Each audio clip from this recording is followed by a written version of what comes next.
Me, 44 meters. My wife, Grace, 42F. Fake names for obvious reasons. Same with throwaway account. Married for 13 years, together for 16. Quick backstory. I met Grace about the time I got out of the military. It was a medical discharge. I met her while I was at the hospital for surgery. She was a nurse on the floor I was staying on, single mom, divorced for a couple of years. I left the military, went back to school, and now I work from home as a software engineer, more or less. We started dating, took it slow the first couple of years because of her daughter, Maya, who was 5 at the time. Grace is still a nurse, and Maya goes to college. I would have said, until last month, that our marriage was pretty solid. We've had arguments.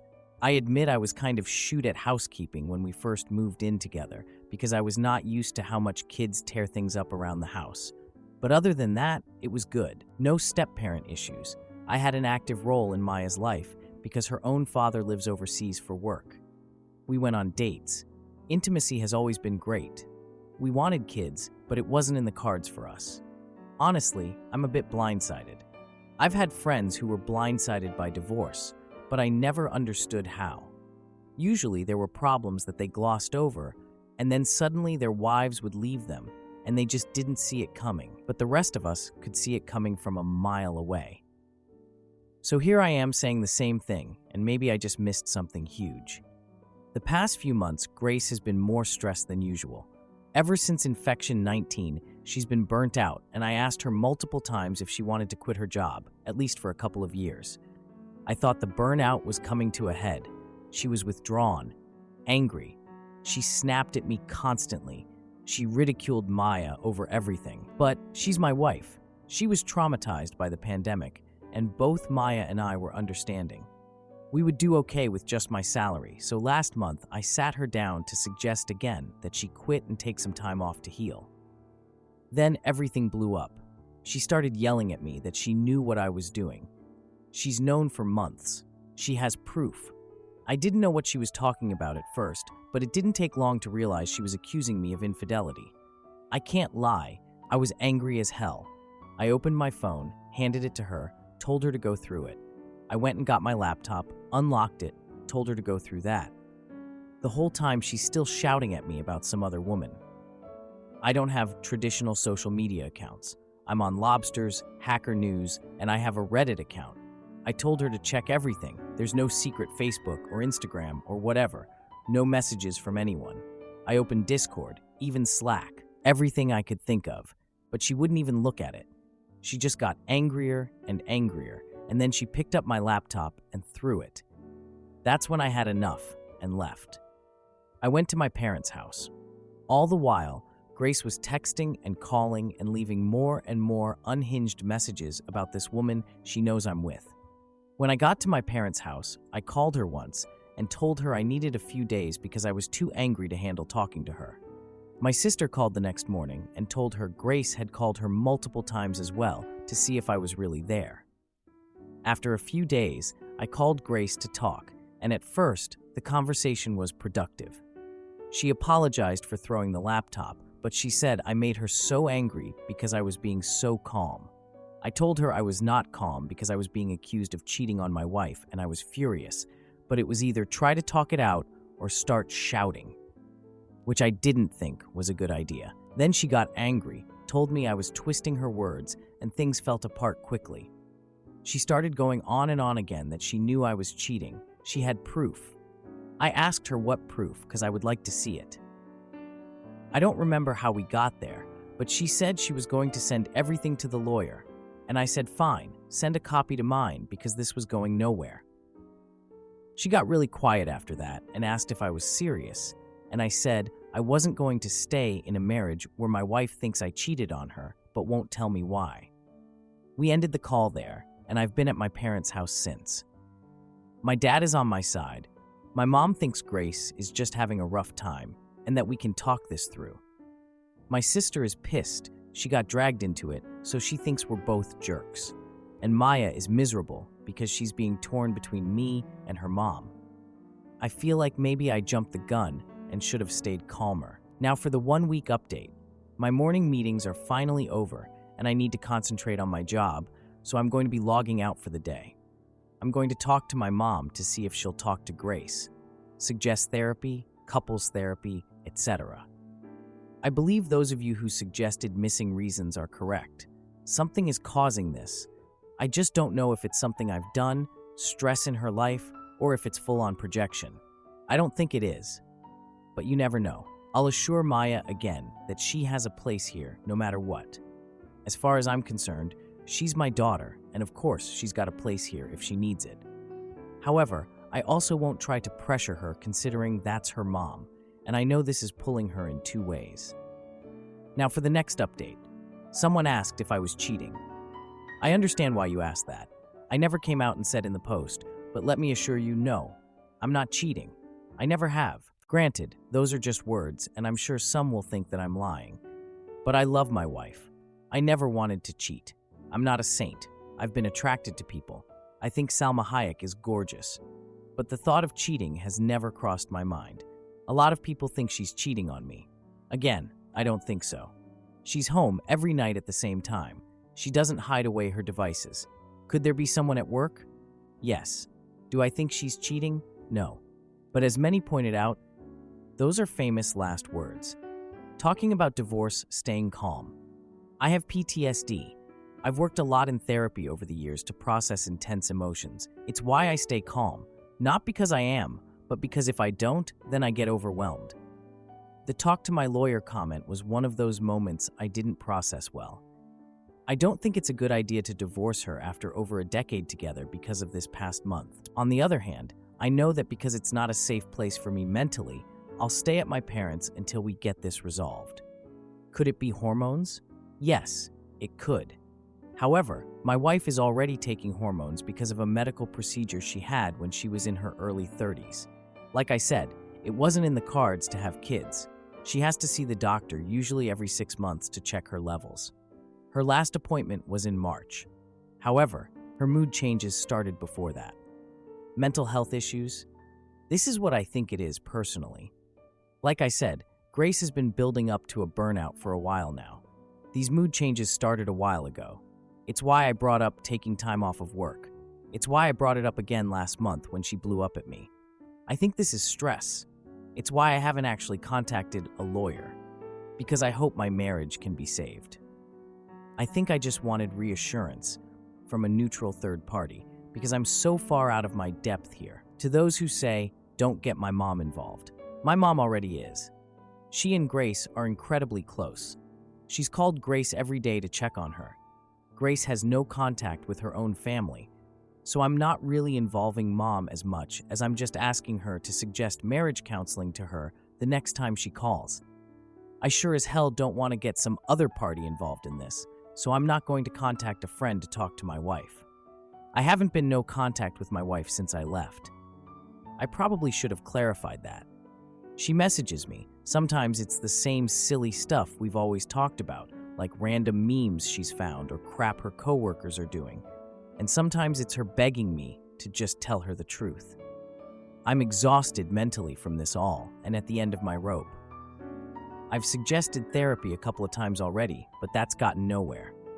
Hopefully mom bringing it up might help. Why the throwaway? Because my coworkers also have Reddit accounts and I don't want them to see this post. They might, but hopefully software guy in his 40s with a wife in nursing is generic enough to American audiences that they won't know it's me. But if it's on my actual account, they definitely will. No one at work knows, and I'd like to keep it that way. I think that's everything. I want to add though, please don't disparage my wife. I'm upset over this because my wife is a great woman. She's smart, she's funny, she's sweet. She's been a wonderful mother, and that's why I've been worried the past few months about her, because this is so out of character. Now for a few comments. Commenter, I wonder if she got the scam your husband is cheating text scam going around. They will say they were cheating with their husband and usually ask for money for the proof. She got the text and thinks it's proof the lady did cheat with her husband and is now waiting for the proof, and that is why she hasn't provided it. It's been a common scam as of late. The proof will never come if they paid for it. They just get dragged along for a while. Then OP replied, "This is something I never even thought of, so I will definitely look into this." Thank you. I had no idea that this was even a thing, but it would explain why she hasn't shown me the proof. Yet because she's waiting on it. Now for a quick update. 5 days later. No, my wife is not cheating on me. As far as I know, she's not sick, got a tumor, or showing signs of early dementia. If she were, those things would be easier to process. Maybe it's perimenopause or menopause, I don't know. I don't care. Yes, I will be seeking a divorce. No, I will not go into it further. I have already spoken to a lawyer. Maya is currently living with me and my parents. I will be looking for an apartment condo to rent soon. I feel like I've overstayed my welcome. Maya is thinking of taking some time off to visit her dad.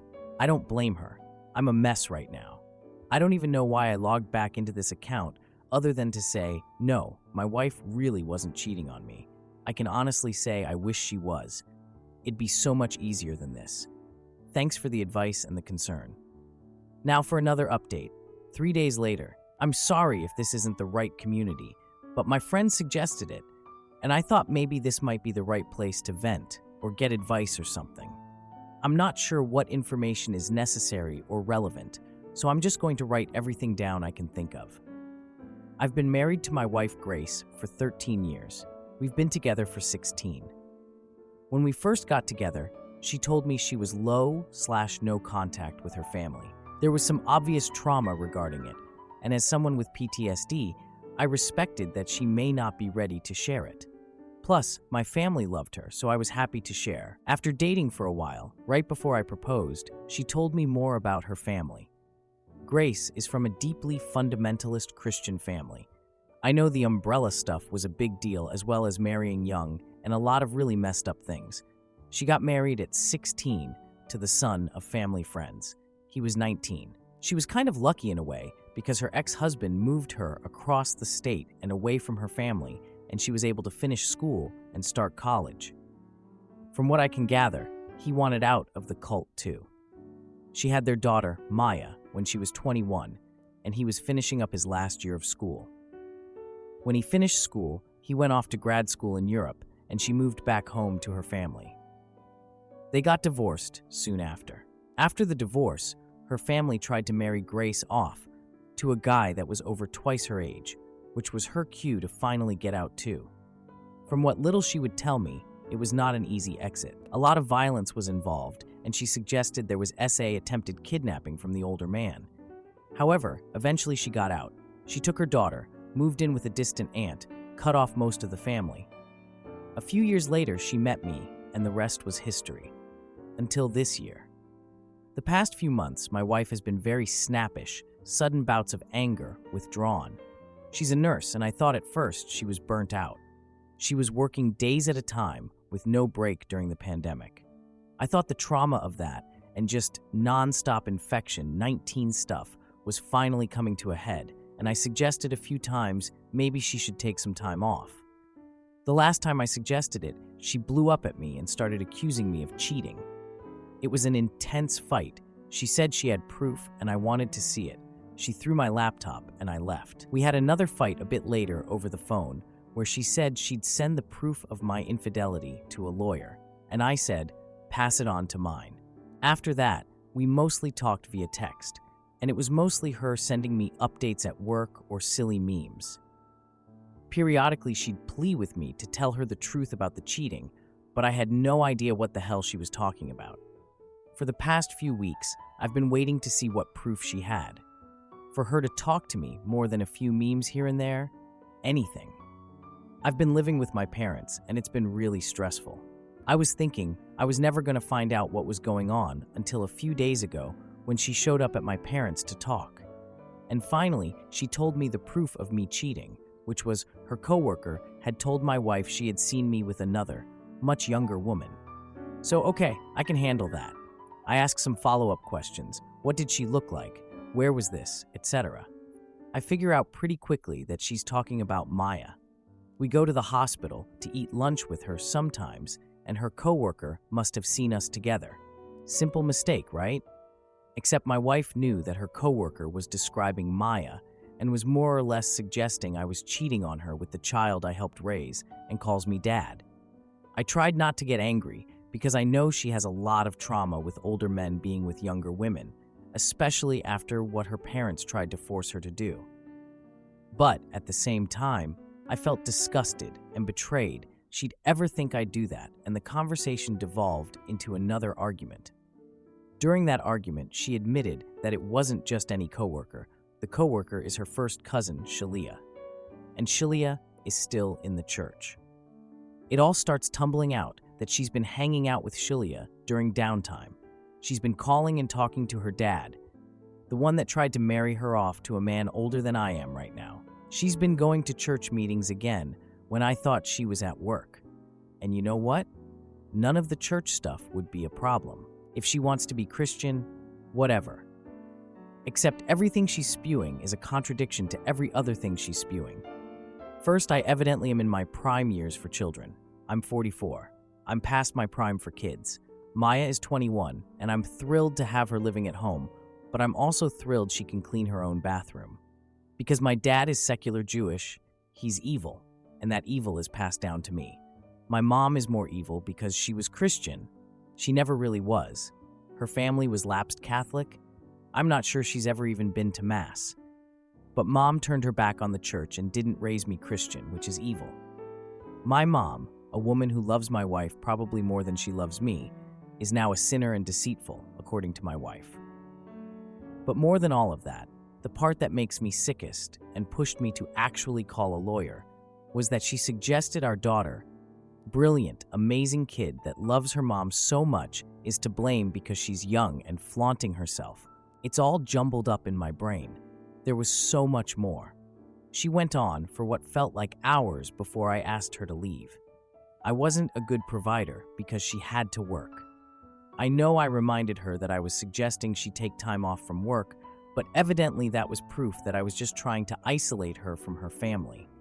There were so many tangents and conspiracies, like suggesting she get therapy, which I've been doing since before the pandemic. But especially after the pandemic, was me trying to brainwash her to be okay with me having an affair with Maya. I don't understand any of it. I don't know where to go from here. I don't know how to even start. That evening, after my wife left, Maya called crying because her mom was saying some really awful shit to her. So I told Maya to come stay with my parents and that just added flames to fire. So now Grace thinks we're living together. I called a lawyer, and I think my marriage is over. And I don't know what to do. I don't know where the fundamentalist shoot starts and where the conspiracy ends and what I'm even supposed to do to fix things. I don't know that I can fix things. I don't even know how I missed things falling apart to this extent. Now for the 4-day update. I saw my wife earlier today. Wanted to sit down and start talking about what divorce was going to look like between us. We have over a decade of our finances, our home, our lives intermingled. I've been paying for Maya's school. It's her job that we get most of our insurance coverage from. I put the down payment on our house, but she's paid off just as much of it as I have. We'll have lawyers do all this, but at the same time, I just wanted to look at her and make her see what she was doing. Divorce isn't just a word, it's a real concrete thing. The lives that we have been living are over as we know it. We're not old. It's not like we can't move on from this, but at the same time, I've been her husband for so long, I don't know who I am without her. When I got home, I started drinking, and I haven't stopped all evening, which is stupid. Don't do what I did. I just couldn't stop. I kept seeing her, sitting across from me, refusing to look at me. I don't know her anymore, and I'm not sure if I ever did. My therapist talks about masking, right? Because of the PTSD and ADHD and stuff. I mask a lot with coworkers or clients or whatever, but I never had to mask at home. And now I'm wondering if this entire marriage, she was just masking being happy with me. Was she miserable the whole time? Did she pick me because I was stable and a good dad figure to Maya? I'm not ugly. I'm not handsome either. Our intimacy life was good, but was it? Was she just doing it because she learned all that stuff as a kid that she had to please her husband? I feel sick. I feel like I abused her because I don't know how much of it was her and how much was just the programming she went through in that church. And Maya is just, she's not great. She's trying so hard to be stoic and strong, but she's my baby girl. I taught her how to fish, and she's better at it than I am. She taught me how to knit when I was having trouble with work during the pandemic and struggling with the lockdown. She's such an amazing kid, and she's hurting, and I hate Julie for that. I hate her for hurting our kid. But I love her, and that hurts too. I don't know what the point of this was. I came back to read over the theories about cheating on me or menopause. I thought what we had was fixable. I thought if I worked at it, we could change things, and it's just over. It's so final. Let that be a lesson. Sometimes stuff just ends, and there is nothing any of us can do about it. Now for the 15-day update. I planned on updating last night before bed, but I fell asleep quite early. So here's a quick and dirty update before coffee and work.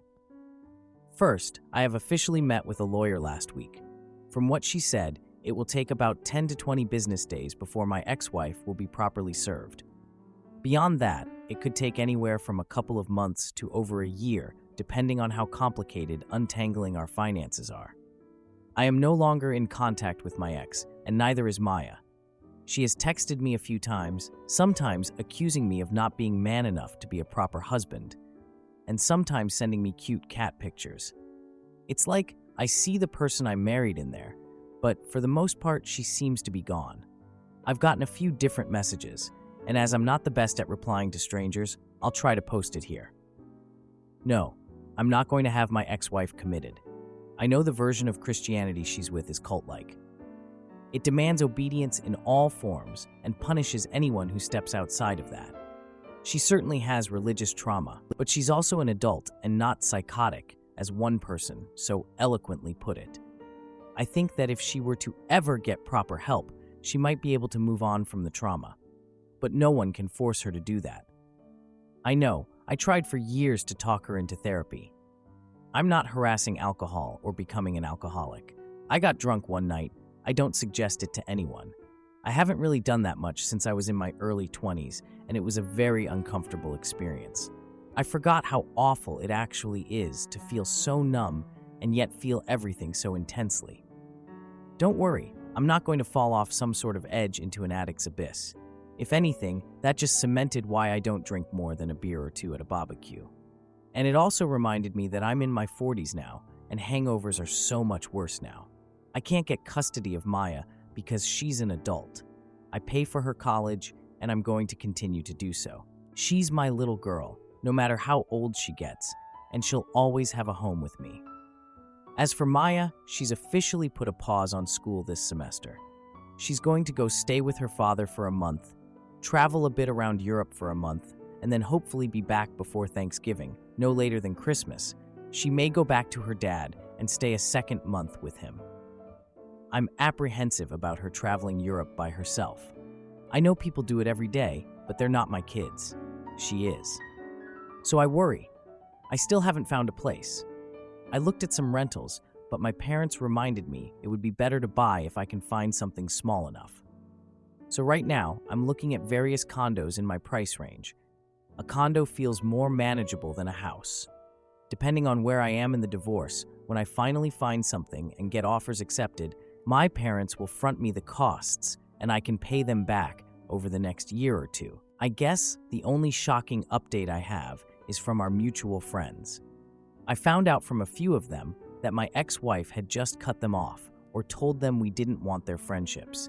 And since my ex and I were pretty much attached at the hip, they didn't think to ask me if that was right. Or maybe I was so distracted with my own issues and with my ex having such a difficult time that I didn't notice they had stopped coming around, or texting, or left group chats or whatever. I need to take more responsibility there. I wasn't paying attention to anything but my ex. I didn't notice just how stressed Maya was. I knew she was tense, but I didn't notice just how bad it had gotten. I didn't notice our friends slowly disappearing. I didn't notice changes in my own behavior. That's the insidious part. We were circling the drain back in January, but I was clinging to this hope that if I just got my ex some help, that things would mend themselves. Now Maya is so stressed, she doesn't want to go back to school. My work has suffered, though thankfully my boss has been there and is being very understanding. My friendships have to be repaired, and I don't even know where to start getting them to trust me again. That's it. Everything feels like it's moving at a snail's pace, and I just want everything to be over with. And yet, everything feels like it's rushing by and still turning my life upside down. I know it will eventually even itself out. Things will get better, or at the very least, I'll no longer feel like I'm stuck in a tumbler dryer with sneakers. Now for a few important comments. I started a comment and I wrote out an entire thing angry, but I'm too tired to really do this. I can't have my ex committed. That's not how involuntary commitment works. It's not how state laws work. It's not how reality works. Stop messaging me that I'm a bad husband because I'm not calling the cops on her or getting the courts involved. If anything, I'd just be harassing her. She's lucid, she's eating, she's not on drugs, and she's not going to harm herself. She goes to work, gets coffee, pays bills out of our joint account. She's not delusional. I can tell when she talks to me that she doesn't really even believe any of this shoot. She parrots back talking points her dad or her cousin or the church give her, because sometimes being miserable with trauma is easier than the incredibly hard work it takes to confront the trauma. At some point in all of this, I can't do any more for her. Years upon years, I've suggested therapy, not just because of her past. There were so many reasons, but biggest is because sometimes it just helps to talk to someone. Even if it's about dropping the groceries in front of the house and getting overwhelmed and having a bad freaking day. We were lucky. We had access to help. Not everyone does. We had the money. Not everyone does. We had the ability and the time, and not everyone does. And at some point, it's her responsibility to get help. If I honestly thought she was delusional, this wouldn't hurt so much. I remember what it was like to be so lost in those thoughts and a reality that never existed. But she's not. She's always chosen to not get help. Side note, I don't know why my shoot is up on Facebook or TikTok or whatever. I don't really care. If there's anything that anyone can learn from any of this is, trauma doesn't go away just because you want it to. If you have access to help, get help. You can only power through so much before it catches up. Then another commenter said, I'm curious on the "she is not delusional" part. Did she not fully believe that you cheated? Your post made it sound like it. OP replied, I think the initial fight, the one where she accused me and claimed she had proof, I think that she believed that. I have no proof of this, but I think that her family probably claimed to have more concrete proof than they saw me with her. I think it was a way to get under her skin and to drive us apart. However, since that initial fight where everything blew up, I think reality came back up. I think that she realized that it's an empty accusation, but I also think that this is where the trauma started, really pushing her to double down. The night of the big fight, she was so sure that even I wondered what the hell I had done to cause her to think that I was cheating.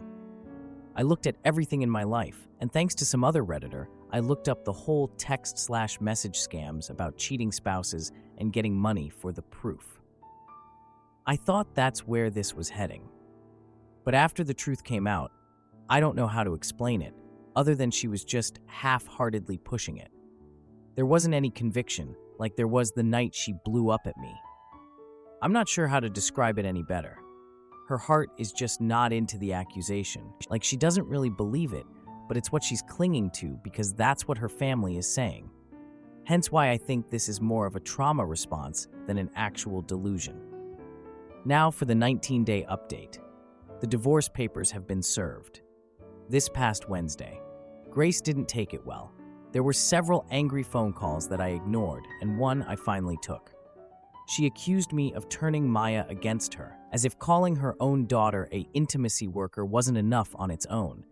We hashed out the whole cheating thing again. She waved it off. Evidently, to her, the accusation wasn't that serious. And I should have forgiven her for her mistake, and instead I've abandoned her, which I guess in some ways is true. I left, but I don't know what she wanted. I don't know what she thought was going to happen. I still don't understand the end game here. Her family's goals, sure. They wanted to split us up, and they succeeded beautifully. But what the frick did she think was going to happen? She said I wasn't a real man. A real man wouldn't have let her work, I guess. Once again, I pointed out that I told her multiple times she could quit her job, but that fell on deaf ears. She made it abundantly clear that she's going to fight me on every bit of this divorce, so there goes any hope for something as simple and clean as possible. She's told me she's already looking for other men to replace me, but almost in the same breath told me that I can't divorce her. Because of her reaction, I have put on hold any thoughts about buying a place. My parents are thinking of buying a cabin near a lake, and if they do that, then I can eventually buy their current home. But until then, I will be looking for an apartment. I need the space. I can't keep tripping over them. I love them to death, but they're hovering because they're worried. But I just want some quiet and some time to myself. Maya left for her dad's. She arrived last Monday, and we FaceTimed twice already. She's enjoying the time away from her mom and away from the drama. I told her to go and enjoy herself and that things are fine here, but I think she's worried about me too, so we set up Sunday nights to be our weekly Skype call. Some of my friends have been bugging me to go out or start a dating profile, and some friends have been making me random food items. Think jams, sugar cream pies, casseroles. I appreciate the food a lot. I've probably gained 5 pounds just from the jams alone. My friend Heather made me homemade apple butter, and quite frankly, I ate it all in 2 days. It was amazing. I'm staying away from dating. I'll try to stay away from the apple butter as well. Now for a few comments. Odd Lil Ducky, apple butter in moderation, but sometimes it's nice to use it while getting toasted. Ha ha ha ha, get it? Oh, I crack myself up. I agree that right now isn't the time to think about dating. I'm so sorry you're going through this, but I hope you find yourself through this last obstacle. And when you do, please block her bizarre butt everywhere. Maybe do that now and have your attorney tell her she can only communicate through them. Am I the idiot for breaking off my engagement after my fiancé and her friends took over my life? I, 32 male, just recently proposed to my girlfriend of 2 years, Sharon F. 30, like a month and a half ago, and it feels like the second the ring got on her finger, her attitude and behavior took a total 180. The entire time we were dating, we seemed exceptionally compatible, and at least it seemed we shared common beliefs and morals. 7 weeks ago, I proposed and she said yes, and I felt like it was the happiest moment for the two of us. But not even a week later, it's like her attitude totally flipped. I thought I knew all her friends, but one day I came home and there were 6 women I've never seen before, and Sharon introduced me to them. I was curious as to why I was just now meeting them when I already met Sharon's 2 best friends, Michelle and Octavia, both not present, over a year and a half ago. Sharon said she wanted to make sure we were a sure thing before I met her inner circle. I found this strange, not to mention it was a weeknight, and they were quickly draining my wine rack of wine. Sharon still had her own place, but she stayed with me so often she practically lives here. Still, I found it incredibly rude when they left, with 4 empty bottles of rosé in their wake. I tried to talk to Sharon about having uninvited guests on weeknights, and she dismissed my grievance very flippantly. More that she brushed me off. The following weeks, she went out with the girls several times, and when she brought the girls to my place, twice without notice, once with notice to appease me, her words, they all treated me like a butler, shaking their empty wine glasses at me for refills. After the 4th time, I made it clear that I will get a locked wine rack. Sharon just called me no fun after that. It gets worse. Sharon decided me and the girls got off on the wrong foot and said we should have dinner together at a nice restaurant. Well, I went, and it was not great. The 6 kept prodding me about my life, my house, my career, but deflected every question I asked. It got especially bad at night when they started talking about modern relationships and jealousy, and one of them brought up some key points about relationships that I thought Sharon and I were on the same page about, specifically what-ifs regarding polyamory and being friends with exes. To my shock, Sharon said we shouldn't be too hasty on such decisions, which was a total 180 to how she expressed herself on these things only a month prior, where she was vehemently against keeping ex-intimate partners in friend circles and was staunchly monogamous. The worst part was when the bill arrived, Sharon announced it should be together and slid me the check. I told her she can't be serious, and we got into a bit of an argument. I ended it by putting my amount down in cash and walked out, leaving them to figure out the rest of the bill. The next days after that, Sharon kept calling me toxic and fragile, but every time I even pushed at it, she would give an apology and promise she was just stressed at work. It's nuts. We haven't even planned the wedding yet. The worst part was this Monday, when at work I got a Nest doorbell alert, checked and saw Sharon and one of her 6 new friends arriving at my place, going in and exiting with my golf clubs. This set was a gift from my father, and it cost a pretty penny too, so Sharon lending it out without my permission got me pissed. I immediately called Sharon and told her and her friend to return the clubs. Sharon tried to gaslight me with, "But you promised to lend the clubs to her boyfriend, remember?" I told her the club's cost would move it into a serious crime, and her friend had an hour to return them, or the cops would be called. Sharon kept insisting she got my permission, and I told her to cut the crap. Well, not 45 minutes later, I got another notification of Sharon and her friend coming back with the clubs and going inside, leaving them, Sharon's friend flipping off the Nest doorbell on the way out. I got home and saw Sharon's friend literally just threw the clubs back on the living room floor. Sharon tried to talk to me about my toxicity again, and I told her again to cut the crap. I said if I knew this was how she was, I would have never proposed. That seemed to freak her out, and she again insisted that she was stressed from work, but I wasn't buying it anymore. I told her to return the ring and her key, and we would talk about our relationship this weekend. She cried and begged me not to cancel the engagement and insisted that it was just stress. I told her again, we will talk about it this weekend. She finally relented. I had my house rekeyed anyways after she left, just to be safe. Sharon has been texting me constant messages of love and apologies for getting swept up and insisted she was only wanting to show me off to her close friends. I don't know. I'm just not buying it. The same close friends have been sending me texts daily, calling me toxic and fragile again, saying they knew I wasn't man enough for Sharon or secure enough to share her with friends. A few of my friends that knew Sharon the entire 2 years we were dating were surprised and can't believe she turned hide this quick and that there must be something missing or that I am leaving something out. They say I must have said something to trigger her friends to act like this, and I had to have been the AH somewhere along the process. I dunno, it's a lot to take from all directions right now. Now for a few important comments. Commenter: I bet he hasn't seen Octavia and Michelle anymore. They did their purpose, and now the ex is too stressed out from work to meet both of her friends. Ope: I did message Michelle on Facebook last night. I asked her about the 6, and she told me that her, Octavia, and Sharon are cousins and grew up together.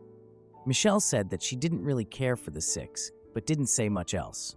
Commenter: not the idiot. Your friends are idiots and triggered? Nah, nobody normal comes to someone's house uninvited and drinks a ton of the person's wine without permission. That alone is a big no-no, but everything else on top of that? Nope. Sharon needed to be kicked out a long time ago. She and her friends were nothing but disrespectful towards you and your things, and just saw you as someone to use, period. And her behavior shows she did not care as long as she could use you and have access to your things. The only reason she is giving fake apologies is because you leaving means she can't use you anymore. And the same goes for her leech-a-hole friends. Instead of apologizing and wanting to make it right by reimbursing you for the things they used, they are insulting you, and she isn't even telling them to stop. So OP, you made the correct choice by not only kicking her out, but not going through with marrying her. Her and her friends are nothing but users who wasn't going to change at all and continue to do you. Again, they knew Sharon for 2 years, and throughout the entire time, Sharon didn't act at all like this. I'll give them some leeway for now. Now for the 3-day update. Sharon's been gone now for an hour. Breakup is official. I have the ring back. I did talk to Michelle via Facebook, and Michelle said her and Octavia were cousins of Sharon, and Michelle also said she knew the 6 and didn't care for them. Michelle didn't say much more than that. I did meet Sharon's parents, and they both seemed to like me, and the topic of Michelle and Octavia never came up around them. None of our finances were intermingled, yet, but it was planned for later this month, which won't happen. I invited 3 of our mutual friends, Casey, John, and Mike, to be here when Sharon got here. Sharon showed up and was surprised to see we had company. I said they were here for both of our sakes. Sharon wanted to phone 3 of the 6 to come over to even things out, and I refused, and I used the club theft as a reason. Sharon sat on the couch very dramatically and then asked if I really wanted to make this public. I outright asked why she changed so much after the engagement and why she hid the existence of the 6. Sharon then went in again about how she insulates her inner circle until a partner is vetted. I called BS. I met her parents. What's more inner circle than your parents? Sharon tried to deflect, but I wouldn't have it. I pointed out how for the last month, her friends dropping by cost me nearly $500 in wine, which she, by the way, made no attempt to reimburse. I also pointed out her trying to make me pay an 8-person dinner bill without asking me first. She again said she wanted to show how great a guy I was and how she clearly misjudged me and was disappointed in my attitude. I then asked about the clubs. She tried gaslighting with, "You totally said it was okay, remember?" And I kept saying nonsense. Mike piped in. He knew the clubs were a gift from my dad, and I was highly protective of them. He too called BS. And that's when Sharon turned her attention to Mike and John, saying, "Isn't he getting forgetful lately? Don't you remember when he forgot that one date?" And neither was buying it. I finally said that, forget postponing the wedding or canceling the engagement. The entire relationship is going to end if she isn't going to be straight with me. Sharon made a very long, exaggerated sigh. She took the ring off and dropped it on the coffee table. She got up to leave and said, "You're never going to find someone as good as me," and to send her stuff to her apartment. She left, and Casey, John, and Mike were totally stunned. All I could say was, "Believe me now? We ordered pizza and are waiting for it to arrive now." I am still utterly shocked and confused by Sharon's attitude. I'm sure the heartbreak will come next, but right now I'm just kind of numb. Am I the idiot for exposing my foster dad's girlfriend's fake pregnancy and getting her kicked out? I'm 20, male, and I was a former foster kid. I was never adopted before I aged out, but I was placed with Joe when I was 10, and we were long-term matched by the time I was 14. Joe's the only real family I've ever had, and I consider him my dad, even though the whole adoption thing never happened. When I first moved in with Joe, he was married, but his wife passed away suddenly when I was 12. That was tough on both of us, but we managed to get through it together. Now, Joe's been dating his current girlfriend, Sarah, for about 2 years. She didn't come over much, and when she did, it was pretty brief. But 3 weeks ago, she moved into our house because she lost her job and couldn't afford rent anymore. I don't know if she was always like this, or if moving in has brought out a different side of her, but Sarah's been acting really strange. Whenever Joe isn't around, she completely ignores me, like, won't even look at me when I speak, won't answer questions, nothing. At first, I thought it might be some kind of anxiety thing, but now it started getting worse.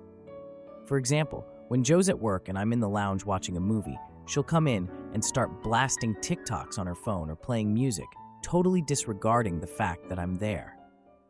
When I ask her to turn it down, she just flat out ignores me.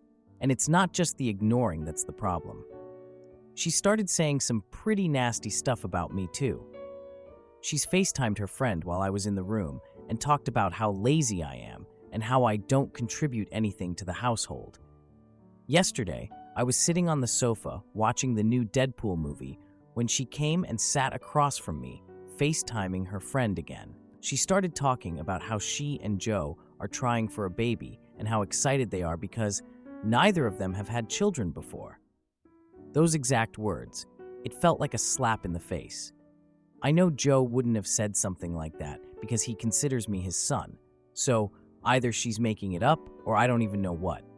I haven't told Joe about the things she's been saying to her friend because I don't want to mess up his first real relationship since his wife died.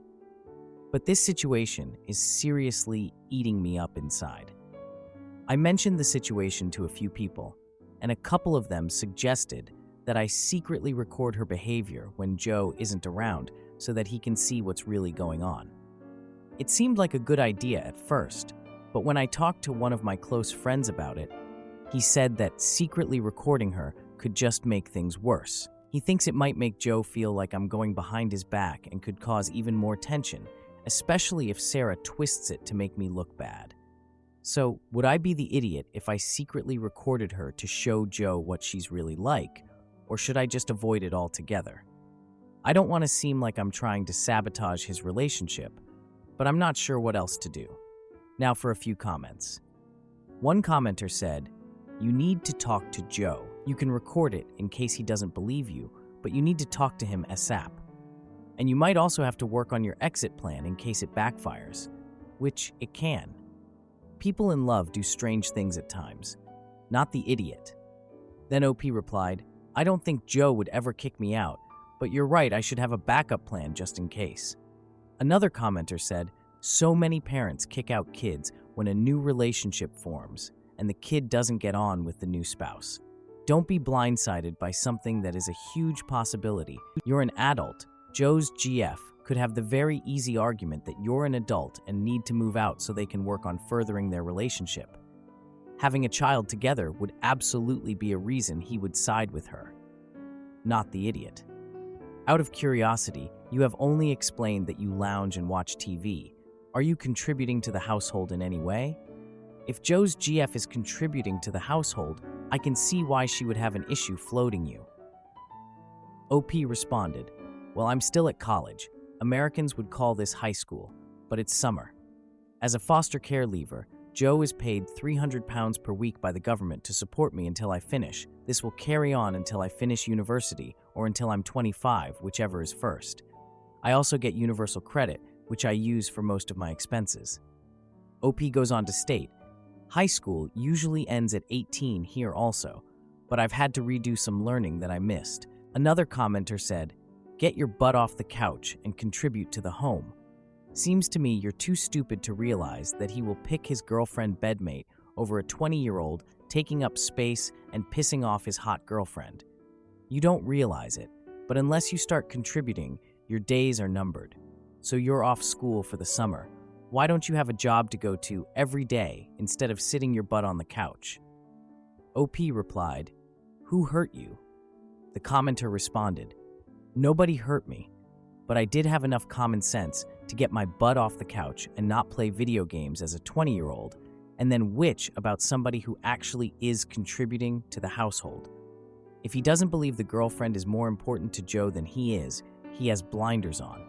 Just wait until she has a baby. He needs to wake up and get his butt off the couch and contribute to the family. 20 years old is not a time to be sitting on the couch playing video games. Get a job." Another commenter said, "It's time to fly out of the nest. Find a job and/or college. Build your own life. You are an adult, young, male, with lots of opportunities." A different commenter replied, "This young man didn't have a stable home until he was 10. He went through a traumatic childhood, and his life's trajectory is not the same as most people's, so developmentally it may be important for him to take a little longer to feel safe and confident. Hell, he's still finishing his secondary education due to those complications, and you have literally no idea what opportunities he does or doesn't have. As long as his father is happy to have him there, who are you to tell him he needs to leave home? What a shitty, presumptuous thing to say." Another commenter said, "Going to school isn't contributing to the household. Doing chores, taking out the trash, preparing dinner, doing laundry, sweeping the floors, vacuuming, doing repairs around the house, contributing in the sustainment of your family's home and health of it, so it doesn't burden others. That's responsibility. If she finds herself or Joe doing all of this, then I would be annoyed as well. You're an adult. As an adult, you should be contributing without being told to the responsibilities of maintaining the home. I would say getting a job as well at your age. Many folks go to school and have a part-time job. But if that's not the case, you can help around the house. I guarantee if you're doing those things, Joe and possibly her will have a different positive opinion of you." Now for the update. I decided to talk to Joe directly instead of secretly recording Sarah. I thought it would be more mature, sensible, and non-confrontational to handle things face-to-face. My mindset was that if he didn't take it seriously, then I'd consider recording to show him what was really going on. When Joe got home from work, I asked him to talk privately in my room. He seemed a bit confused at first, but I made it clear that I wasn't trying to sabotage his relationship. I just needed to tell him that some things Sarah was doing were making me uncomfortable. I reminded him about how she ignores me and mentioned how she plays videos while I'm watching TV. But when I told him she said that he didn't have any children and that they were trying for a baby, he looked really upset. It felt a bit awkward, but Joe called Sarah into the room to talk with us. He asked her if what I said was true, and she immediately denied it. You could see from her body language that she was lying. I'm not sure if she just never expected me to say anything about how she's been treating me or what. Joe firmly told her that this is my house, not hers, and that while she's a guest here, she can't be disrespecting me. Things got a little heated, and in the end, she apologized to me, though it was through gritted teeth. I accepted the apology, even though I'm not sure it was genuine. After that, Joe asked if I was still comfortable with her staying with us. I said I was because I didn't want to break them up. I just wanted to tell him what was happening. However, she decided to stay at her friend's house for the night, which made the situation feel even more tense. I can tell Joe is really upset now, and I feel super guilty for making him feel this way. He insists it's not my fault, and we ended up having kebabs for tea, but even so, I can't shake the feeling that I've caused a huge fight between them. Joe went to bed early, and now I'm stuck feeling bad about the whole situation. I just hope that whatever happens next, things will settle down. Thank you, everyone. Now for the 1-month update. So, about a month ago, things seemed to be getting better, at least on the surface. Joe and Sarah got back together, and I gave them my blessing because Joe really wanted it to work. Sarah even moved back into the house, and she was actually being decent to me, which was a change. But honestly, I always felt like she was just putting on an act. I had this nagging feeling that she still didn't like me and was only being nice because her other option was to be homeless. It all went downhill really fast, though. Less than a week after moving back in, Sarah announced that she was pregnant with Joe's baby, and that's when the real chaos started. She dropped this ultimatum on Joe. Either I move out, or she'd break up with him and make it impossible for him to be involved with the baby. Joe was torn because he didn't want her or the baby to be homeless, but he also made it clear that I wasn't going anywhere. I'm his family, and he wouldn't kick me out for anything. So, Joe told Sarah that they'd have to break up for good after she gave him the ultimatum. He even kicked her out again. That's when things got even crazier. Sarah started messaging Joe, saying she was going to get an baby on a living because she couldn't afford to be pregnant. Joe, being the good guy he is, offered to send her money and even pay for her rent so she wouldn't be homeless, but she kept playing games. Anyway, I was borrowing Joe's iPad one day, and I saw that Sarah's iMessage was still linked to it. I accidentally stumbled across her messages to a friend where she admitted she wasn't pregnant at all. She was just lying to get money from Joe and had this whole plan to drag him along for months before pretending to get an baby on a living. She even said she was going to make Joe's life miserable because he kicked her out. I felt sick to my stomach reading those messages. I took a screen recording of the entire chat, including the phone numbers and everything, so she couldn't deny it or say that it was faked. When I showed Joe, he was completely heartbroken. He stopped sending her money, but now he's unsure about what to do next. He's even thinking of reporting her to the police for fraud. But part of him just wants to cut her out of his life completely and move on. I've never seen Joe this hurt, and I feel so guilty because I know all of this is stressing him out. I'm still in shock over how horrible Sarah turned out to be. Even with everything that's happened before, I never thought she'd do something this low. Now, we're just trying to figure out how to move forward from all of this.